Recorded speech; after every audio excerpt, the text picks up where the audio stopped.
Hey there. Thanks for tuning in. You ready for another episode of My Bigfoot Sighting? Alright then, let's do this. Seen a bunch of rundown no-horse towns where the church is the backbone, love's in the plow, and the five-string melodies grooving, with the farmland rows where the roots run deep, beyond the noise of the busy streets, where the songs of the South are soothing. When I hear the front porch picking down, home rhythm ringing out, I don't run from banjo music. Yeah.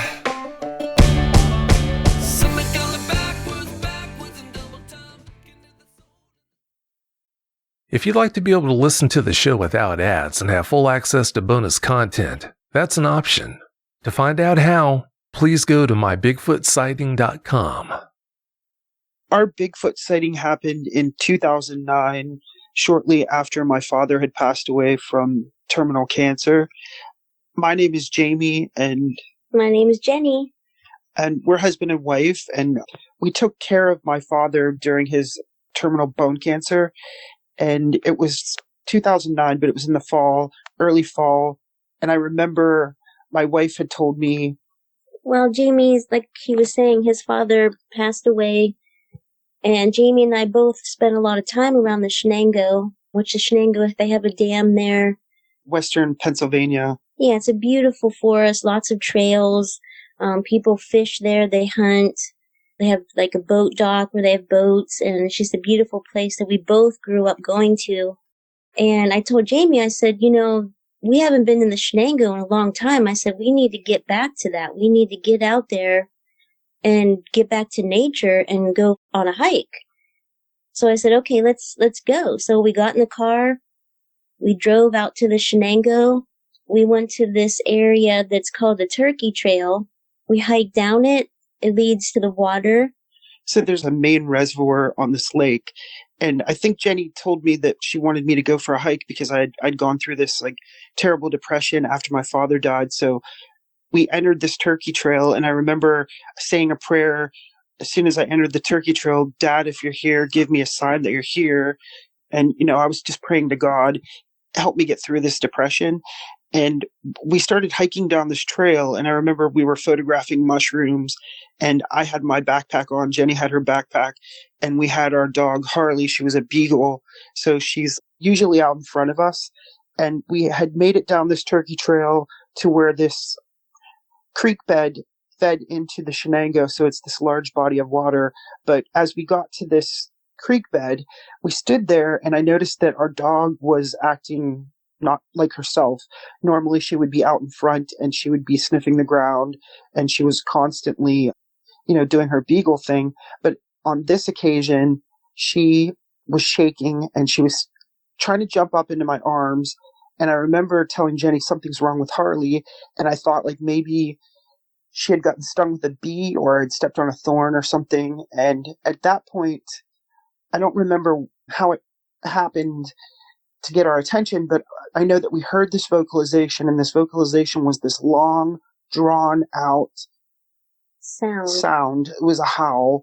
And immediately I thought to myself, it sounded prehistoric. So I'm holding my beagle in my arms, and we're standing in this creek bed. And I looked down, and the ground around the water below my feet was rippling from this sound that was made on this ridge line. So there was like a tornado had gone through maybe like 15 or 20 years earlier. So the trees were sort of like a little bit still twisted, and it was like on a ridge line. So this ridge line that we were facing and the creek bed. So we're looking up at this ridge line, and you could literally see the trees in front of us. There were trees shaking, and this sound was super loud. And I remember looking at you, Jenny, and you were looking at me, but I'm not sure what you were thinking, but I know I was thinking what we heard was very prehistoric. It didn't sound like anything that we had grown up in that area ever hearing in our entire lives.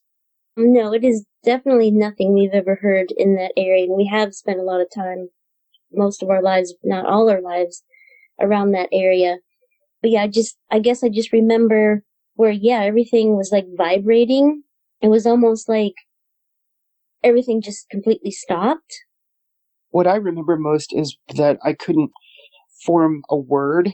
I just No, I looked couldn't into, either. we were looking into each other's eyes, and I remember it was this sort of silent communication, like, what the heck are we listening to?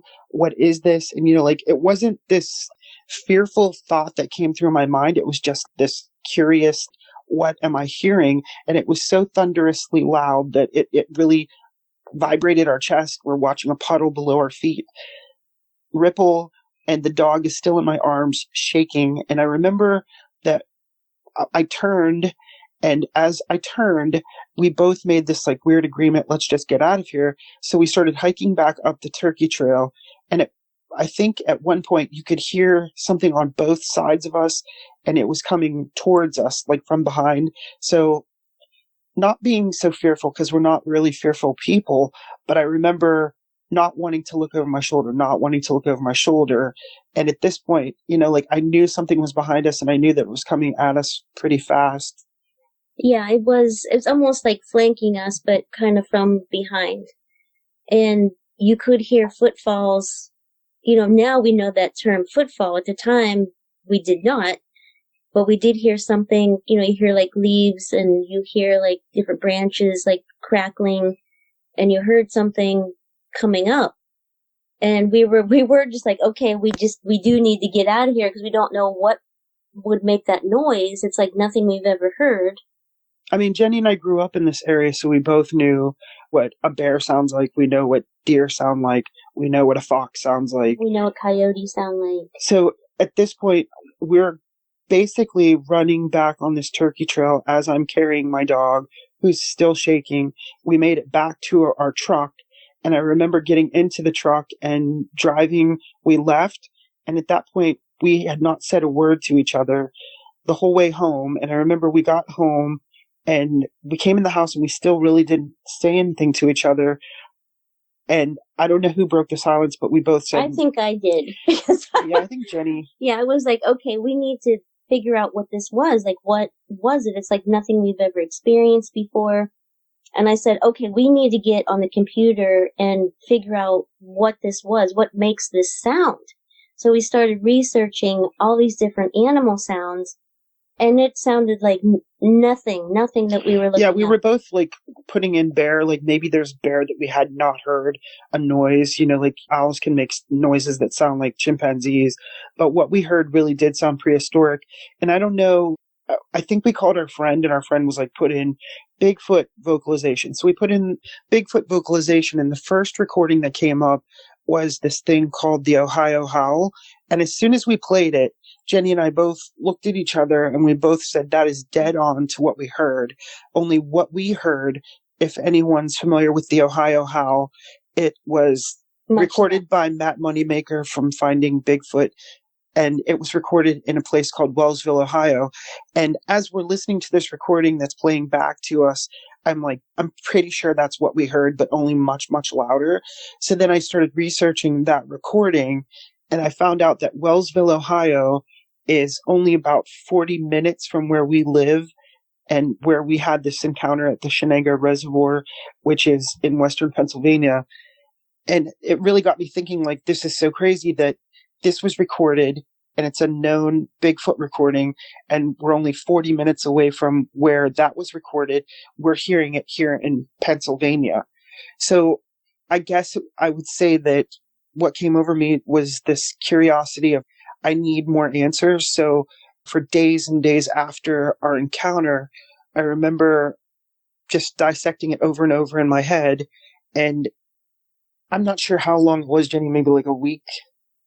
In a couple weeks. So maybe a couple weeks after I was driving to work, and I'm in my truck, and I'm driving to work, and I kept going over and over in my mind what had happened. And I remember this voice came to me that said, if you want the answer, go back to the beginning. So I'm in my truck, and I'm driving to work, and as I'm driving, I'm trying to remember every single detail of that day.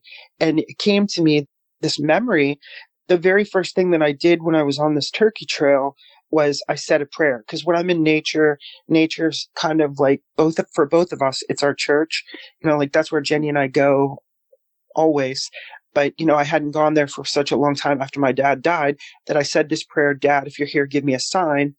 And as I'm driving to work, I had to pull my truck off the side of the road because the last memory that I had with my father was he asked me to take him out on the porch and he said, Jami, I just want to listen to the birds and I want to look at the trees one last time. And I remember telling my dad, Dad, I'll take you outside. And he sat out there and I sat out there with him for a long time. And as I sat there, I was really thinking about like my dad and how, these really were his last days. And he said, Jami, I'm ready to go in the house. So I took him in the house and I said, Dad, do you want to watch a movie? So my sister from Maryland gave me this stack of movies. And I said, just pick a movie, Dad, and you can watch the movie. So he picked a movie and I didn't really pay attention to what movie he picked. I put it in the DVD player and he started watching this movie and I'm watching my dad watch this movie. And I probably sat there for a long time just watching him watch the movie and he was really enjoying it. But the memory that I had on my way to work, and I realized the power of our thoughts and the power of our prayers. The very last movie that my father watched was a movie called Harry and the Hendersons. So I think that most people who know Bigfoot know that that's like one of the most well-known Bigfoot movies out there from maybe the early 90s. I'm not sure. But the really crazy thing about that was that I really had to stop and think to myself, I know I experienced what I experienced. It was a vocalization, and I know that I said a prayer, give me a sign that you're here, Dad. So then that experience with what I believed to be Bigfoot at that time took on this like higher, I'm not sure how to describe it, but it took on a bigger aspect, this power of thought and power of prayer, because it really got my attention. And I really couldn't ignore it. It would be like super disingenuous of me to ignore the fact that that was the very beginning of that experience. And that's where it took a trajectory in a different way. And I remember that I said to myself, I'm going to go out every single day and micro study this area of Shenango where we had this encounter. And I think it might have been like a few weeks afterwards, but we took our friend Roger, who was studying to be a fish and game and wildlife management officer, to the location where we had our what we believed to be a Bigfoot encounter because it was a vocalization. So we took him out to this area to show him where it happened. Jenny, do you remember more details of like Rogers, he's a sweet man. But anyway, we took him out with us and we're like to the turkey trail and we hiked down to the Shenango, to the water, to the creek where we had our vocalization, where we had our experience. We told him about it in detail, and then we came back up. And on the way out, there was Roger, you, and myself. We had Harley, our beagle, and that's when we also had Maisie. We got another dog named Maisie. So we're hiking out, and Roger and Jami are up a little further on the trail. I'm with the dogs, and I heard what sounded like a dog barking, a whistle, and then someone talking. And I said, wait, there's somebody over here with a dog or something. And then, Harley and Maisie started barking. And Roger and Jami are like, okay, well, let's go down here. There's a, game trail here. We'll go down here and we'll check it out, see what's going on. So I stayed with the dogs. Jami and Roger went down. And then you can tell the rest of it because I was with the dogs. So, my main concern was our dog. I was more worried about like what kind of dog was going to come out of the woods at this point, because Harley, our beagle, was a very protective dog.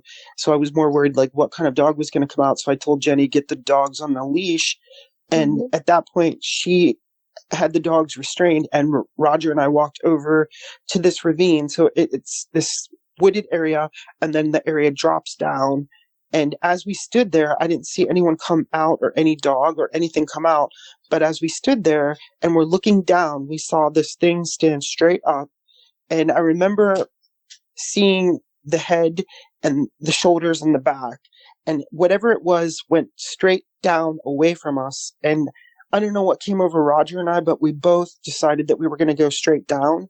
So we both headed straight down to the direction where it was running away from us. And I can tell you, like, I know that the area that we went through to get to the point where this thing was very, very thick with thorny branches and undergrowth that came up really high. And we made it down to this location where this thing stood up and went away from us. And I remember Roger and I saw this like nest like structure on the ground.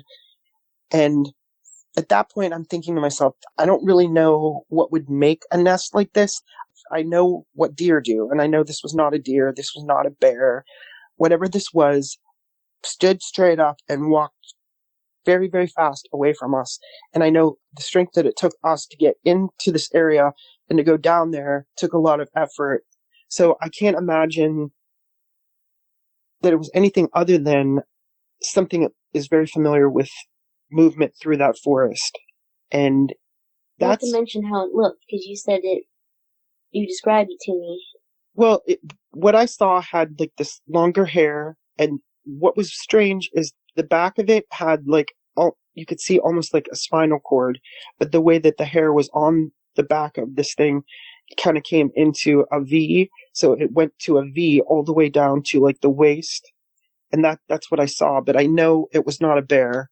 And I'm thinking to myself, I could not believe that what are the chances that I would take this person that we know out to the same location that we would have another encounter. There is no way in a million years I thought I would have an encounter. I really thought that we were just going to be there showing him this location and telling him our story, not thinking that we're going to have something else happen.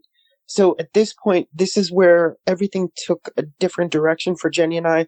We all parted ways with Roger, and to this day, I could probably talk to Roger about what happened with this sighting that Roger and I had. Jenny didn't see it, but it took I did hear. Jenny did hear the Yeah, whistle. which I found fascinating because it was actually a dog bark first, then the whistle, and then it sounded like somebody talking. But we didn't actually research until later and find out people talking about their experiences and how they would hear what sounded like a dog barking or a whistle or somebody talking, but it wasn't a dog. There was no dog to be found in the area, or maybe there's some kind of chatter going on. You hear about that also. I mean, what Jenny's talking about right now is we both, at this point, know that we encountered something that was of great unknown to us. Bigfoot's not something that we really even thought about having had any kind of encounter in Pennsylvania. I mean, I think of Bigfoot more as mythological or something that is in the Pacific Northwest. It was truly nothing that we had imagined would ever encounter in Pennsylvania. So this is where it all took a different direction for us. You know, like the prayer that I said on the turkey trail, the second encounter at this location. Then I was like, I really truly need answers. So this is when we really started a micro study, and Jenny and I made it our kind of our goal to get out every single day and document. So we have notebooks after notebooks of everything that we see at the Shenango. And I would say over the years, Jenny and I, we've found really good, what I would call evidence. I don't know how else to describe what we're finding other than it's stuff that I would consider not something that you would find normally in the forest. Things that maybe we have different eyes now, that we view the forest in a different way. But I think that what we're finding is very fascinating. I know that we found tree branch. Jenny's a very excellent observer. And, you know, I think sometimes when you're not a hunter and you're just a hiker or you're just out in the woods meditating or whatever, you're a different kind of person. You have different eyes. But I think Jenny and I both have different eyes. But the very first shelter that we ever found, and I call it a shelter, but I'm not really sure that that's exactly what it would be.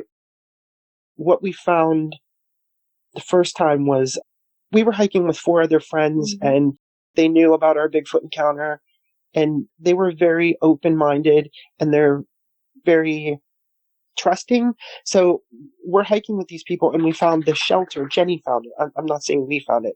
She found it.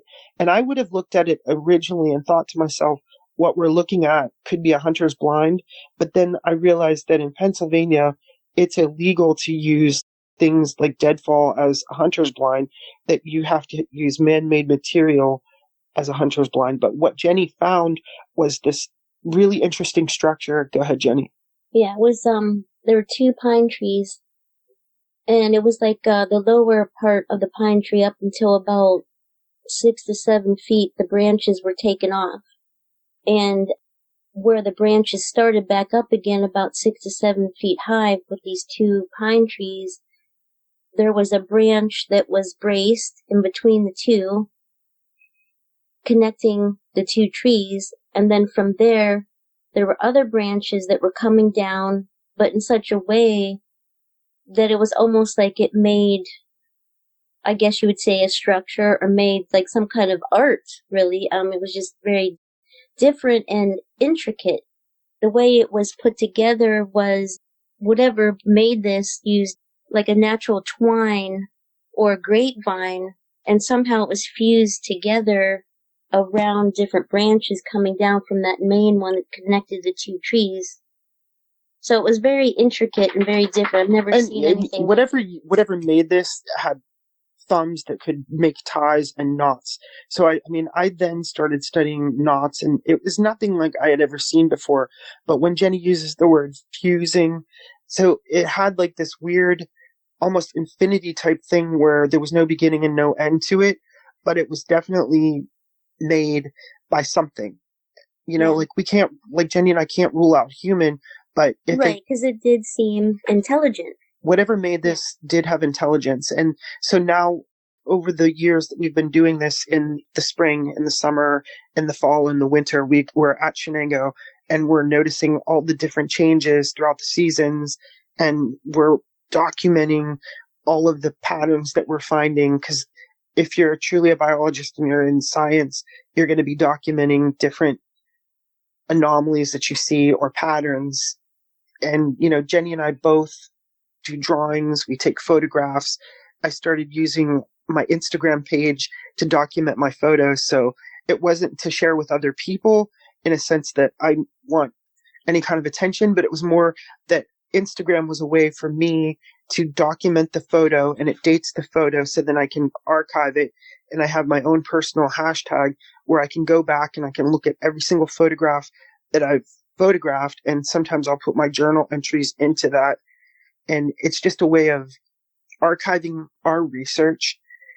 So over the years, Jenny and I have basically put ourselves in situations where we know other people have had Bigfoot encounters. So we've gone to locations in Pennsylvania and Ohio, West Virginia, New York, but we have another encounter that ranks up there. We were with a group of friends in Hocking Hills, Ohio. So it was like, you have Hocking Hills, Ohio, and Vinton County, Ohio. And we were on the Vinton County side of the Hocking Hills State Park in Ohio. And we were at this location where the owner of this cottage, her father claimed to have had a Bigfoot encounter. The woman that owns the cabin now believes that she had a Bigfoot encounter. So we put ourselves in this location and we started researching the area, and we hiked this power line that was freshly put into the Hocking Hills area. So we're hiking this power line, and on this hike we found a partial footprint. Clearly it had toes. Clearly it was much larger than a human print. And all day long we were going through the park, and we were going through areas that are not the park, but we were doing the whoops like you hear on Finding Bigfoot. And, every so often you would have little kids whooping back. So it was kind of fun. It was just a playful day. And then I remember we went back to the cottage where we were staying, and we're sitting around the campfire. And again, like, I would consider myself a very spiritual, religious, not religious, but more spiritual. And I said this prayer as I'm sitting around this campfire, like, Bigfoot, don't make me look stupid. And I remember the friends that we were with, they said, let's go out on the power line for Jami. and they were a little bit making fun of it, even though they saw this footprint earlier in the day. So we went out on this power line, and we get out on this, it's a tree farm. So on this tree farm, we hiked through the trees and then got to this power line. And when we made it up to the power line, we stood there, and Jenny could tell you the sight that we saw. It was like super beautiful, but It was very beautiful. It was at night, and we hiked up there. And as soon as we got up on top of this area where the power line started, there were probably thousands of fireflies, and it was the most beautiful thing I think I've ever seen. It was very beautiful, very cool. And all of us just stopped in awe to look at it, once we got up there. And after that, that's when we started hiking on this road. It was like a road that they used when they were making the power line. So we started hiking down on this road, and it didn't really take too long before we started hearing something. We started hearing some footfalls. Our one friend was actually whistling through his teeth. I mean, we were both, I think at that time we were thinking of Bigfoot as a primate. So, humans are a primate, but primates have a different type of whistle. So our friend Todd was making this whistling sound, and we started hearing sounds like garbled talk. And the strange thing was, it was also on both sides of us, like the encounter that we had at Shenango. It was almost like we were in the middle of this conversation between these things, and then every once in a while, we would interject with our own whistle or a whoop, and then we had a bionic ear. So we're listening, and you could hear this thing through the bionic ear. And there were some very low frequencies or low sounds that were just very different. That I've never heard anything like it. So then, like our friend Monique said, she kind of swore and she said, that is not a dog. Because we were like, is that a dog? Because we're trying to rule out as much as we can. And Monique said to me, make like an ape sound. So I made this ape sound. And after I made this ape sound, we heard this tree. It was a tree. It was uprooted from the ground, pulled out of the ground, and thrown at us. And I remember just standing there like, I can't believe this is happening. Like, literally, I cannot believe this is happening. And the scariest part of this whole thing was that this tree was thrown at us. But what was even scarier is we didn't know that our friend Monique had this air horn. So she had an air horn unbeknownst to all of us. And she lets off this air horn. And that scared me more than anything, because I was like, oh my gosh, like I was not prepared for that. And I remember that we all turned and we all started walking out. But like the other crazy thing is, we found this beagle earlier in the day that had been shot in the neck. So there was this dog with us that we didn't even know. And Jenny kept saying, make sure the dog's with us, make sure the dog's with us. Because, like, we're hiking back to this cottage. So we get back to the cottage and we're all like talking on the way back. Like, can you believe this actually happened? And I'm thinking to myself, I really wish we would have stayed there to see what would have came out. But then part of me was like, I don't know if I want to see what's going to come out of there, because this was a tree that was uprooted and thrown at us. And I remember we went back to the cabin and we all just went in the cabin, and it's like, be careful what you wish for. But, like, we went upstairs and we were on the third floor, the two couples. So it was Monique and Todd and Jenny and I. And then our friend Sparky was staying on the bottom, the ground floor. And the following morning, I remember Sparky was saying, yeah, this is just great. You guys left me on that bottom floor. And he's a big biker dude. So he's really, really like big. So I assume Sparky's never afraid of anything, but literally in the morning, he was terrified that we had a tree thrown at us. And at some point, Sparky went out there in the morning to look to find where this tree was. And the tree was really a huge tree, like something that not anything could pull out of the ground. Yeah, he actually because it had weak root tried system. to lift it up. He said there's no way he could lift it up, and he's a big guy. So, I mean, like, when I tell people, put yourself in a situation where you could potentially have a Bigfoot encounter, is go to areas where people have had encounters, and that's where you'll have an encounter, possibly. The research that Jenny and I do, it really borders on, I don't even know how I want to describe it. I guess because the very first encounter started with a prayer, when we go into the woods, we always say a prayer. We always thank God. We always thank nature. We always thank whatever.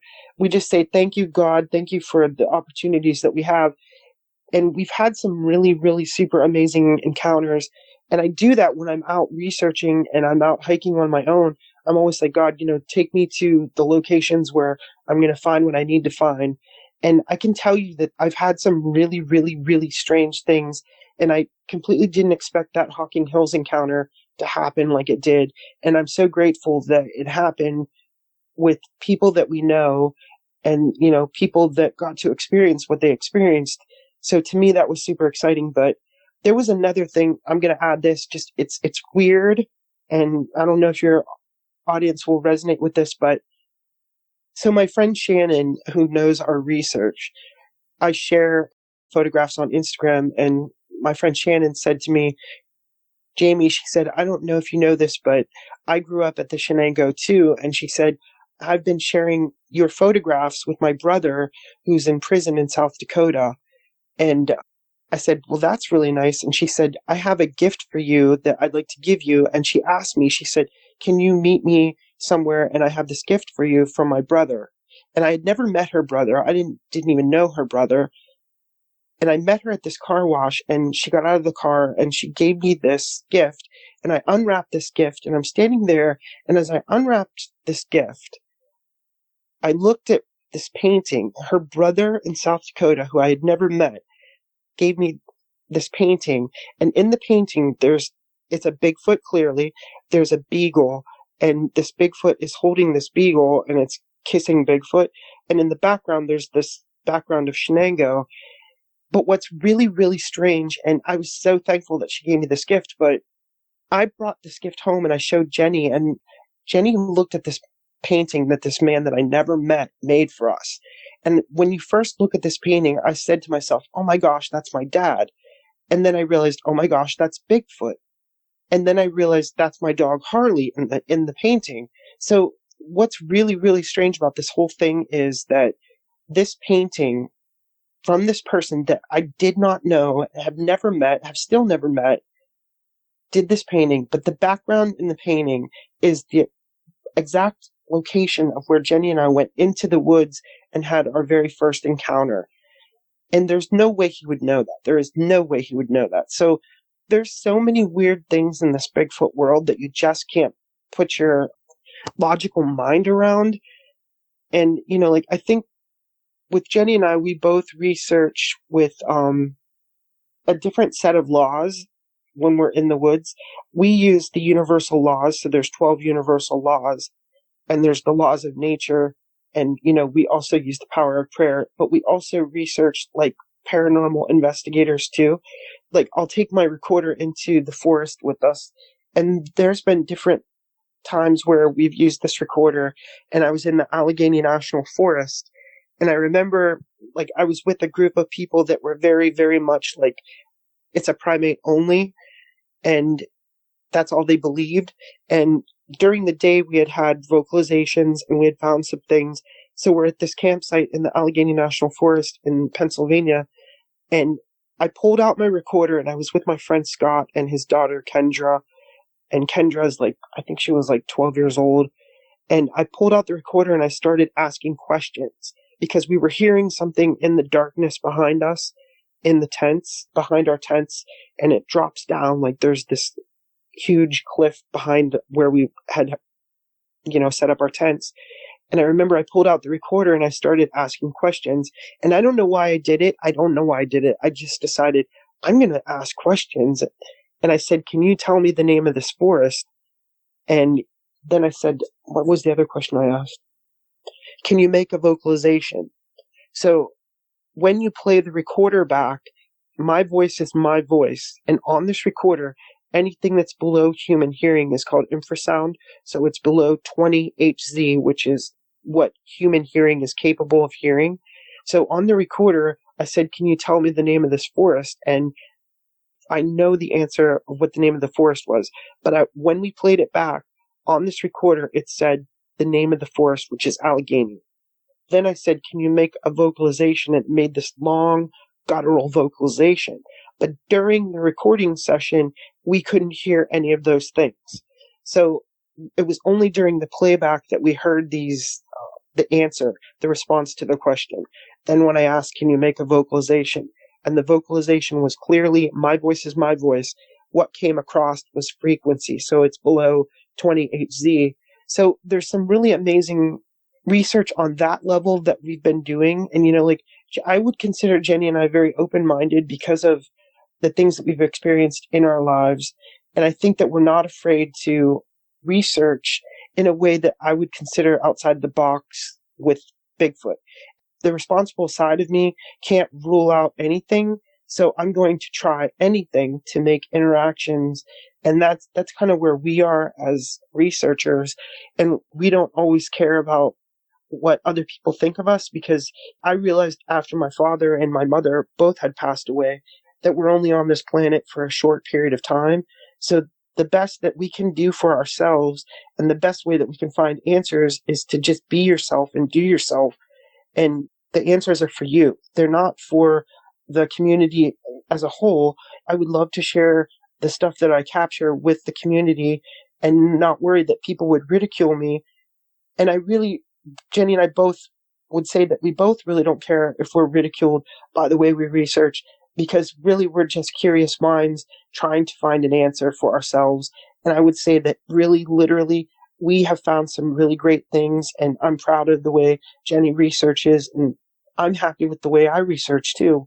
And I think it goes a long way when you're comfortable in your own skin, and that's kind of where we're both at.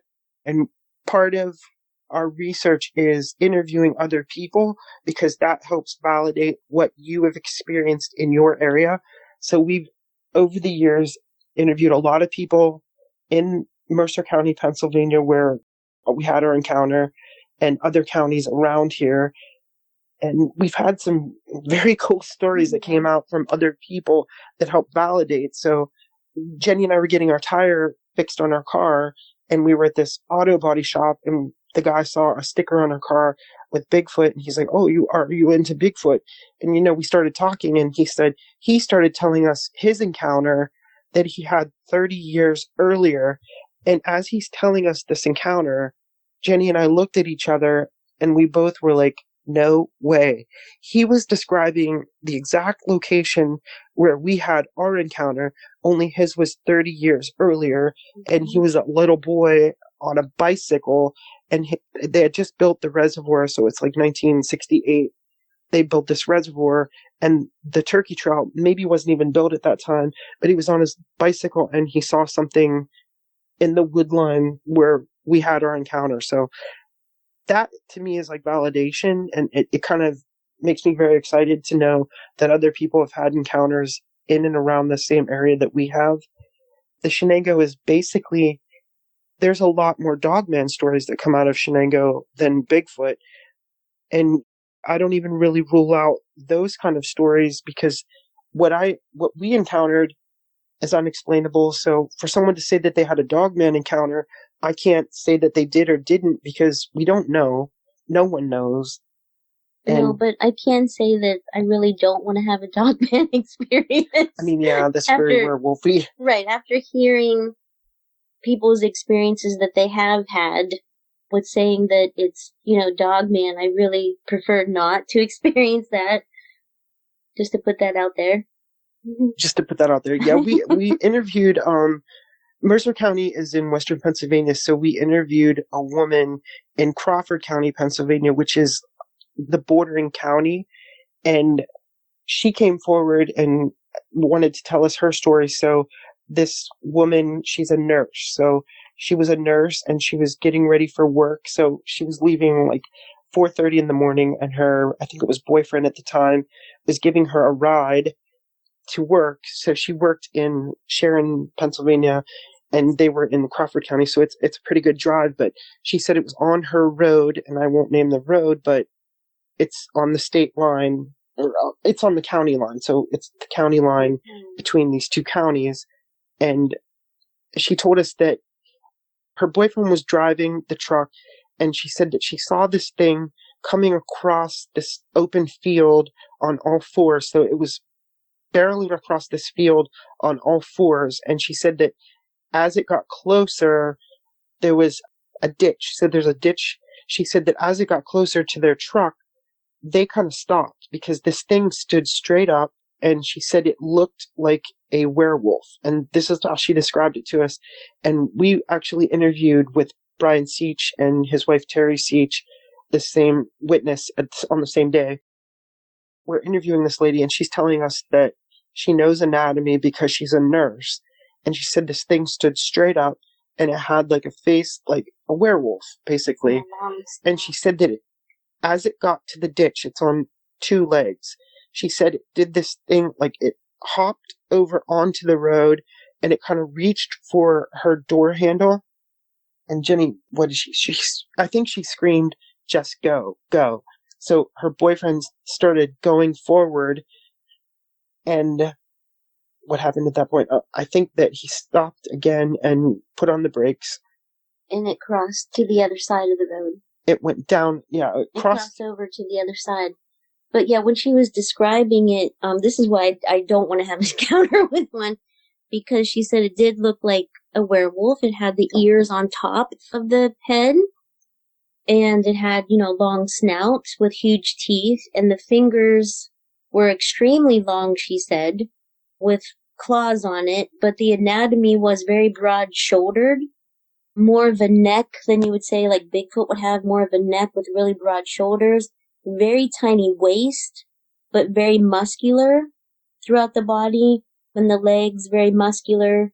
But I guess the legs were kind of different the way they were formed. During that interview process, I remember just thinking to myself, I'm really glad that I didn't see that, but I was more impressed that this witness was a nurse and that she was describing anatomy that was not human-like, but like dog-like. And, I remember we said after you interview a witness, then you go away, and we're with Brian Seach and his wife, Terry, and another researcher. And I remember just talking about it. And the thing that struck me was how accurate she was with anatomy. And we asked her to make a drawing of it for us. And for whatever reason, she could not draw it because I think it scared her that much. And she told us that she couldn't even really leave the house for like a month afterwards because it happened very close to her home. And she has a very hard time going past this open field, even with her kids in the car. So there's things out there that people really can't explain. And when they do try to explain it, hopefully they're not sounding crazy to people, but I trusted that witness, and there's many, many other witnesses in and around the Shenango that we've interviewed that they don't always say Bigfoot, but they'll tell you their stories, and sometimes their stories add up to Bigfoot or add up to Dogman. I remember there was one story that came out of Transfer, Pennsylvania, where this man contacted me because they know what Jenny and I do as researchers. We take reports. So this man contacted me, and he said that his pig had died, and this pig was giving birth. So the babies died and the mother pig died. And he said that he left it in the middle of the field because it was like 400 plus pound pig. And he expected to come out the following morning to bury it with his backhoe. And he said that the strangest thing, Jami, was that the pig was gone. The babies were gone. There was no blood. And there was no trace of anything, like no footprints, nothing. And the only thing that he found in that whole area was that the fence was pushed down. So the fence was pushed down, and that was the only thing that he could find. But there's no way that a car or a truck or anyone could come in there and get that because it's in the middle of his field. And he said it was just really unexplainable. And for a witness to come forward and tell me a story like that, and he never used the word Bigfoot, he never used the word Dogman or anything, but he felt the need to contact a Bigfoot researcher because I think in the back of his mind, that's what he was thinking. Because he did tell me that he had heard vocalizations days prior to that. And it's stuff like that that gets you excited as a researcher. Yes, and I'd rather come in contact with Bigfoot than Dogman. I know, Jenny, you keep saying it. Most definitely. I would agree. I would definitely agree. So we've had other witnesses that have come forward. There was a woman she had come back from, I think, San Diego, and she was a Marine. And so she came back to Pennsylvania for a wedding, and she had her daughter in the car with her. And this is in and around the area where Jenny and I had our encounter. So this woman was driving in her car, and it was late at night. She was coming back from New York State with her daughter in the car, and she came to this stop sign, and it's a very rural area where there's a covered bridge not very far from it, and it's also the Shenango. So she stopped at this stop sign, and her high beams were on, and there was a wooded lot in front of where her high beams were, but there was a log down. So there was a huge log. It's not on the road, but it was parallel to the road. So her lights hit that, and she said that as her lights hit it, she saw this glowing eyes, and this thing stood straight up, and then it went running the length of the log and then down into this river, the Shenango River. And she contacted us, and we interviewed her. So this woman was very detail oriented too, where she walked it out with us and showed us exactly where this thing went down into the creek. Yeah, that was a very interesting experience. So, I mean, for Jenny and I, it's all about micro studying, and for us, it's always been about documenting. And we do this in all seasons, and we try to go out every single day, and we keep journal after journal. I don't know, someday we'll pass away and my nieces and nephews will be looking at these journals and be like, what the heck was all this stuff? But I think that's how we're going to find our answer. And I hope that there's people out there in this Bigfoot Dogman community that look at research and look at it for your own answers, not worry about what other people think. And that's true. And it's also good to get out there and enjoy yourself. I mean, get out into nature and just actually take that hike. Look at that beautiful nature out there. That's something else we really enjoy too. Yeah, and I mean, the relationship that you have with the forest is a very personal relationship, almost like the relationship you would have with God, like when you're in the woods and you're connecting with the forest, it's a different frequency. So it's all about connecting with what's out there and being open to the idea that we're not alone with the things that we can see out there in the woods. The best part of hiking for us, it's not always finding the next big evidence or whatever. It's about finding something cool. Like if we see a red fox and a crow running, like the fox is running and this crow is flying right over its back, that's exciting. So like we get excited over really trivial things that other people might consider stupid, but yeah, like there's eagle out at the Shenango. The eagles, yeah, and there's a kiosk where people can go and bird watch, and they write down what they've found, like what kind of birds they've seen in the area, and then we go out and we look for the same thing. So that's exciting to us. Mm-hmm. And Jenny and I have started doing sky watching, so we just go out and we sky watch and sit under the stars and sit out at night and listen to the noises that you hear. That's how you're going to find things, and that's my hope, that all these people out there looking for their answers get their answers. Well, that's it for tonight's show. If you've had a Bigfoot sighting and would like to be a guest, please go to mybigfootsighting.com and let us know. Thanks for listening. Have a great night. Seen a bunch of rundown no-horse towns where the church is the backbone, loves in the plow, and the five-string melodies grooving, with the farmland rows where the roots run deep, beyond the noise of the busy streets, where the songs of the South are soothing. When I hear the front porch picking down, home rhythm ringing out, I don't run from banjo music. Yeah.